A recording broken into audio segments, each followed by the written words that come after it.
Third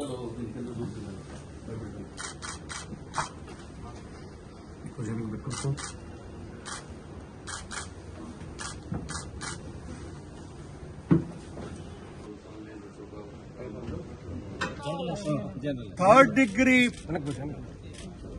పాటించినట్టుగా గూండాలు, తెలుగుదేశం గూండాలు ఏ రకంగా అతని చర్మం ఒలిచిపోయేటట్టుగా కొట్టారో దీన్ని బట్టి చూస్తే స్పష్టంగా అర్థమవుతున్నది.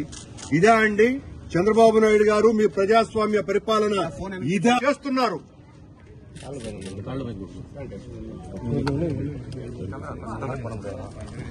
నిన్న రాత్రి తెలుగుదేశం పార్టీ గూండాలు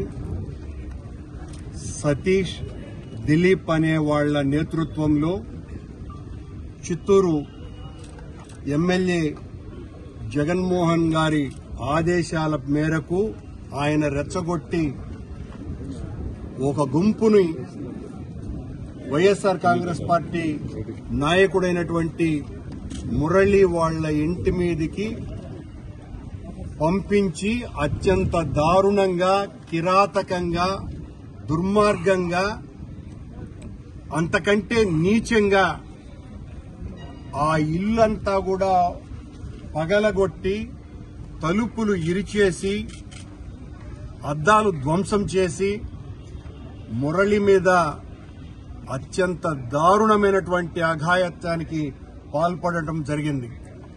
మురళి ఒళ్లంతా కూడా గాయాలు. ఎంత దుర్మార్గం అంటే అర్ధరాత్రి ఓ దొమ్మి జరిగింది చిత్తూరులో.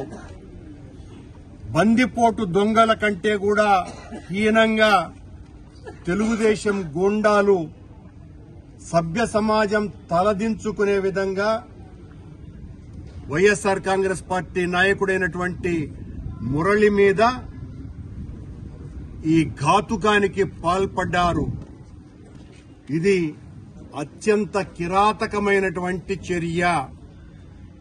ఈ చర్య చేసినటువంటి దుర్మార్గులకు బాసటగా పోలీసు వ్యవస్థ నిలవటం మరింత బాధ కలిగించేటువంటి విషయం. బాధితుడైనటువంటి మురళి వాళ్ల శ్రీమతి రాత్రి ఈ వారి పిల్లలిద్దరూ కూడా భయపడి నక్కి మంచం కింద దాంకునే పరిస్థితి. వాళ్ల శ్రీమతి మీద కూడా వాళ్లు చేయి చేసుకోవటం జరిగింది. వీళ్లు కంప్లైంట్ ఇస్తే కంప్లైంట్ తీసుకోవటానికి కూడా వెనుకాడుతూ చివరకు విజయానందరెడ్డి గారిని, ఇతర వైఎస్ఆర్ కాంగ్రెస్ పార్టీ నాయకుల మీద తప్పుడు కేసులు బనాయించేటువంటి కార్యక్రమాలు జరుగుతున్నట్టుగా కూడా మాకు అందినటువంటి సమాచారం. ఇలాంటి దుర్మార్గాలు చేస్తూ అధికారం చెలాయించాలని చూస్తే ప్రజాస్వామ్యం హర్షించదు.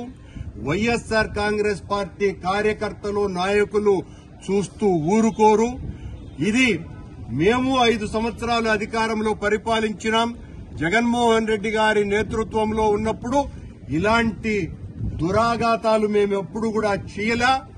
ఈ రోజున ప్రతి నియోజకవర్గంలోనూ కూడా ఇలాంటి దురాఘాతాలతోనే నిండిపోతోంది.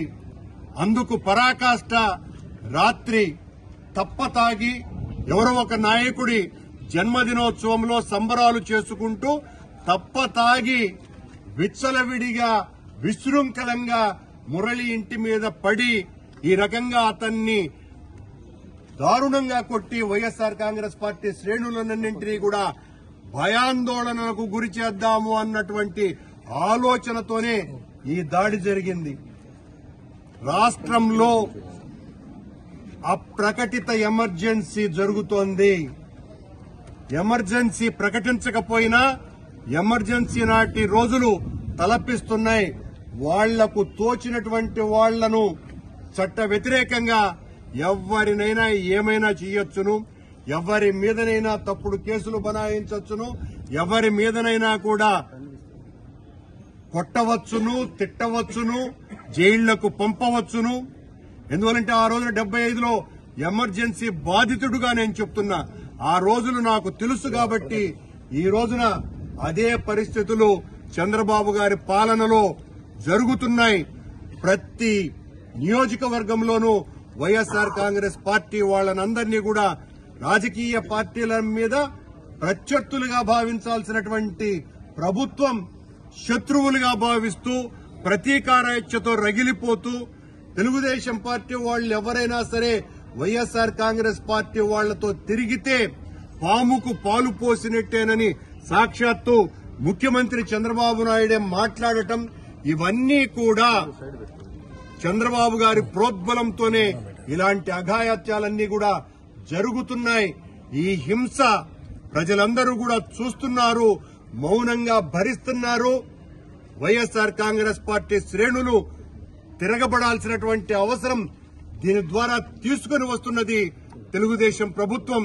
దీన్ని చూస్తూ ఎట్టి పరిస్థితుల్లోనూ ఊరుకొని ఉండేటువంటి పరిస్థితి లేదు. న్యాయపరంగా మేము కోర్టుల మెట్లు ఎక్కి న్యాయం కోసమని తలుపులు తడతామని తెలియజేస్తూ మురళిని వారి కుటుంబాన్ని మా నాయకుడు జగన్మోహన్ రెడ్డి గారి దగ్గరికి తీసుకువెళ్లటం జరుగుతుంది.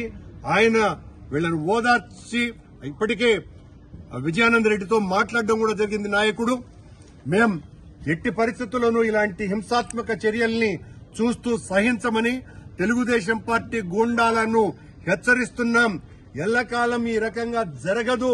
ఈ రకంగా మీరు దాడులు చేస్తే రేపు మేము అధికారం లేకొస్తే ప్రతీకార చర్యలు చేస్తే ఏ విధంగా ఉంటుందో ఊహించుకోండి. అలా జరగకూడదన్నదే మా భావన. అలా అని మీరు రెచ్చిపోతే దీనికి మూల్యం చెల్లించక తప్పదు అని హెచ్చరిస్తున్నా.